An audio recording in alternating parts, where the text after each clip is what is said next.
Sta registrando? Quando fa così sta registrando? Bene, bene, mi sto trovando bene sia con i compagni che col mister. Sono molto contento, diciamo, di questo inizio di ripresa. Oggi 2 gol, quindi già è partito alla grande.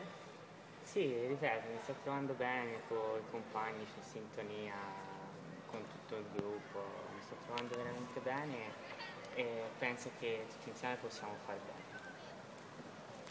Riguardo al ruolo, come ti sta facendo giocare il mister per le tue caratteristiche?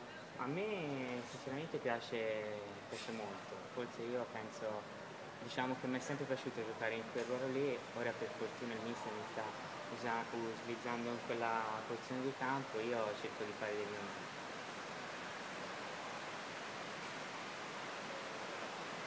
E invece a Empoli come giocavi? A Empoli mi facevano giocare sulla fascia. È facile giocare con un orientale?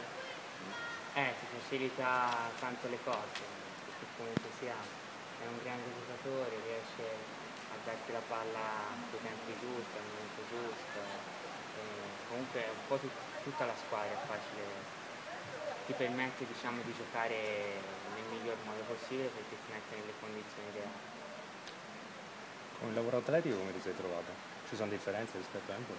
No, al lavoro atletico mi sono trovato abbastanza bene, sì, ci sono alcune differenze, però sinceramente dal punto di vista atletico mi sto trovando bene. A livello di forma come ti potresti giudicare? Visto che hai un fisico, fai parte di quei giocatori che dovrebbero diventare un primo. No, vabbè, una condizione abbastanza buona, sempre però considerando che siamo comunque sia durante un ritiro, però abbastanza buono. Si fa sul serio da mercoledì, E adesso questi sono dei test. Certo.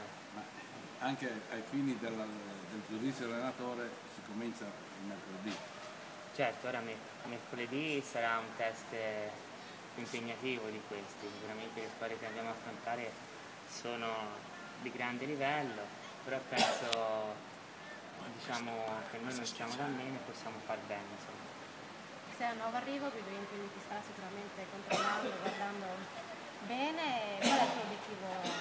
Stai già valutando, stai già pensando a un obiettivo in particolare? No, io penso obiettivi non ce n'ho, l'obiettivo è quello di migliorarmi, di imparare sempre di più e cercare di fare del mio meglio e aiutare la squadra il più possibile. Bene, no? Bene, grazie. Grazie a voi. Ciao. Il bene è la fine delle